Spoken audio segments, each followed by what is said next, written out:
भारत के भीतरी इलाकों में शिवपुर गांव एक पुराने शिव मंदिर के चारों ओर फलता फूलता था, जहां हर सुबह एक नई उम्मीद लेकर आती थी, जिसकी पत्थर की दीवारें और पवित्र बरगद का पेड़ रोजमर्रा की जिंदगी के केंद्र में थे।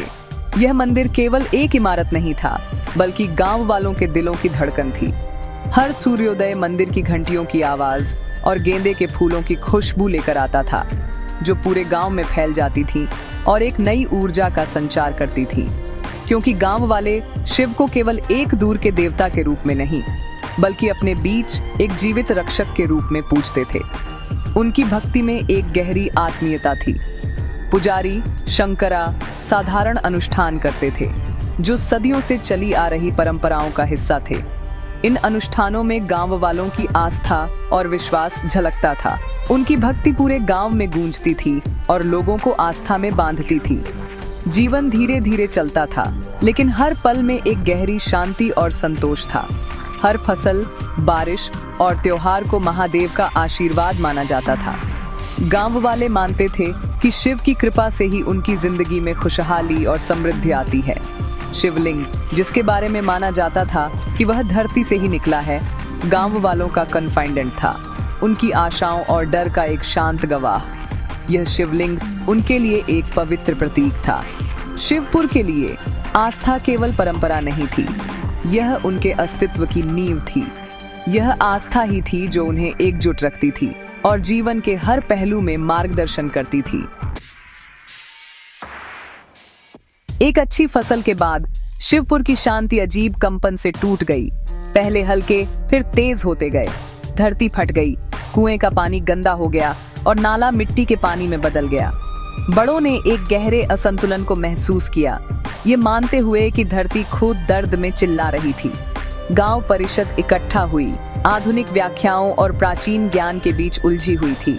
गांव वाले डर में देखते रहे, क्योंकि उनकी दुनिया बदल गई, यह महसूस करते हुए कि वे अपनी समझ से परे एक परीक्षा का सामना कर रहे थे।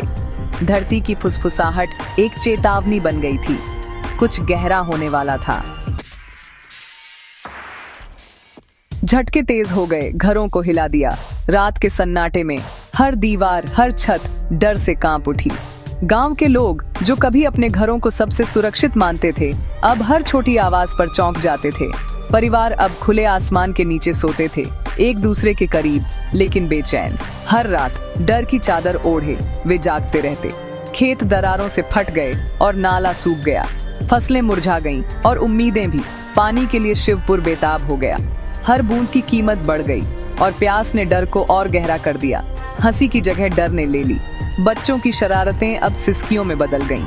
गांव, जो कभी खुशी में एक था, अब एक अनकहे डर में बंध गया था। अब डर में एक साथ सिमट गए थे। एक दूसरे का सहारा बनकर भी वे अकेलेपन का बोझ महसूस कर रहे थे। बड़ों ने कहानियों से दिलासा देने की कोशिश की, लेकिन डर की गहराई हर कहानी से बड़ी थी। हर झटका, हर आवाज जैसे चेतावनी हो कि असली मुसीबत अभी बाकी है। लगता था कि प्रकृति खुद उनके खिलाफ हो गई थी। आसमान भी अब डरावना लगने लगा था। शंकरा अपने लोगों के बीच चलते थे, दिलासा देते थे, लेकिन शब्द खाली महसूस होते थे। लोगों की आंखों में उम्मीद की जगह चिंता थी।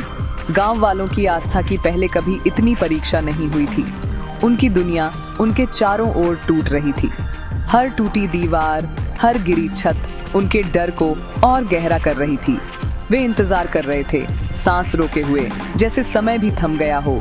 आपदा के अंतिम वार का। अकेला और डरा हुआ हर इंसान अपने डर से जूझ रहा था। शिवपुर निराशा के कगार पर खड़ा था, उम्मीद और डर के बीच झूलता हुआ। अपने सबसे बुरे समय में गांव वालों ने अपने आखिरी ठिकाने का रुख किया, प्रार्थना।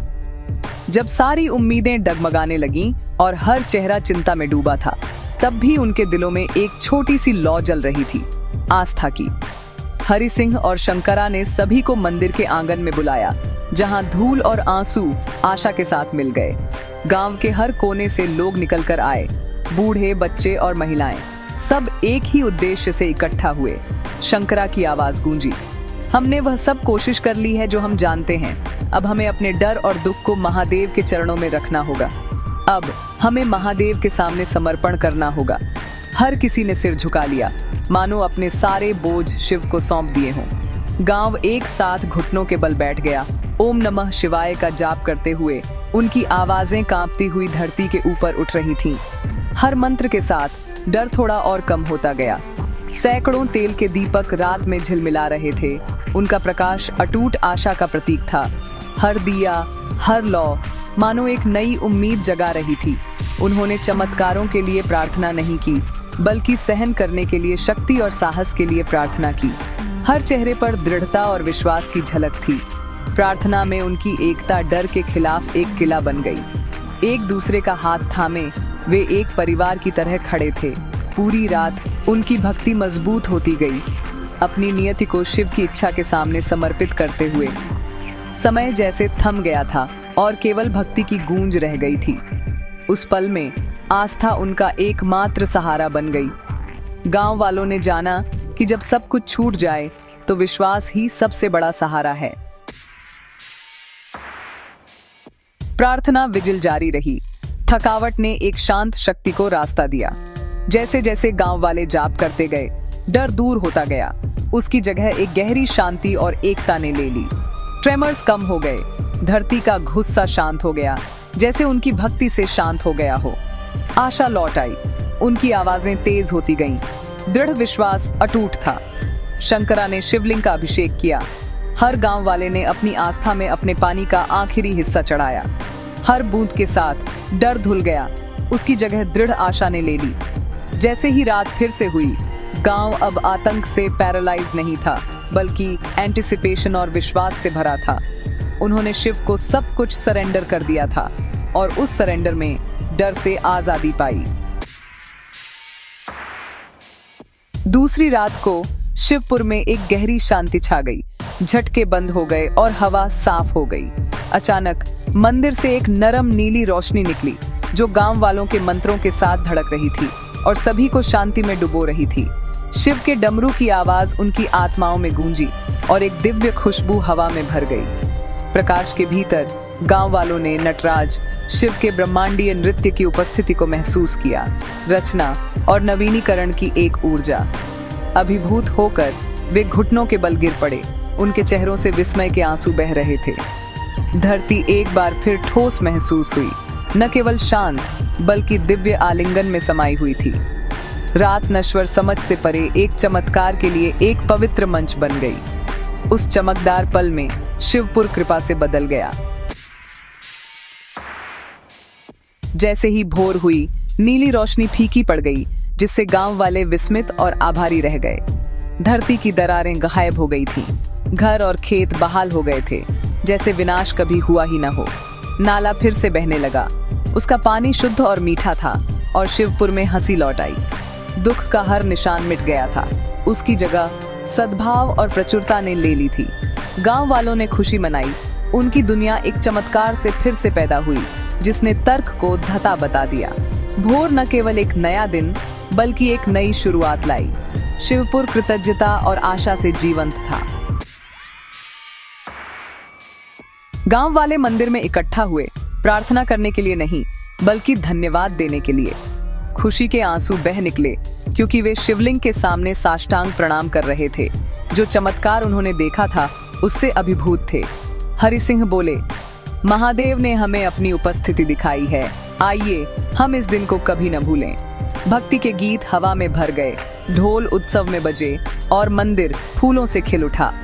शंकरा ने एक विशेष पूजा की, उन्हें बचाने वाले कृपा के लिए धन्यवाद दिया। खुशी के बीच विनम्रता शिवपुर पर छा गई। वे जानते थे कि चमत्कार एक उपहार था, इनाम नहीं। उन्होंने दिव्य से अपने संबंध को सबसे ऊपर संजोने की कसम खाई। त्योहार आस्था का उत्सव बन गया, केवल जीवन रक्षा का नहीं।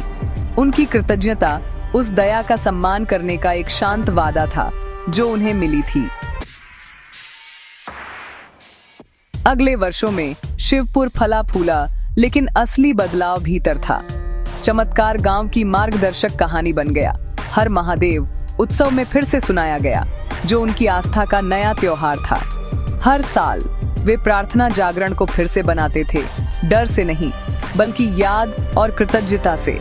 शिवपुर की आस्था किंवदंती बन गई। तीर्थयात्रियों को आकर्षित करती थी, जो उसकी शांति और भक्ति को महसूस करते थे। गांव वाले जानते थे कि सच्ची सुरक्षा दिव्यता में विश्वास से आती है, भौतिक चीजों से नहीं। उनके अनुभव ने उन्हें सिखाया कि आस्था ठीक कर सकती है और बदल सकती है। शिवपुर की कसम अटूट रही, समर्पण की शक्ति और हर सबसे अंधेरी रात के बाद आने वाली भोर का एक प्रमाण।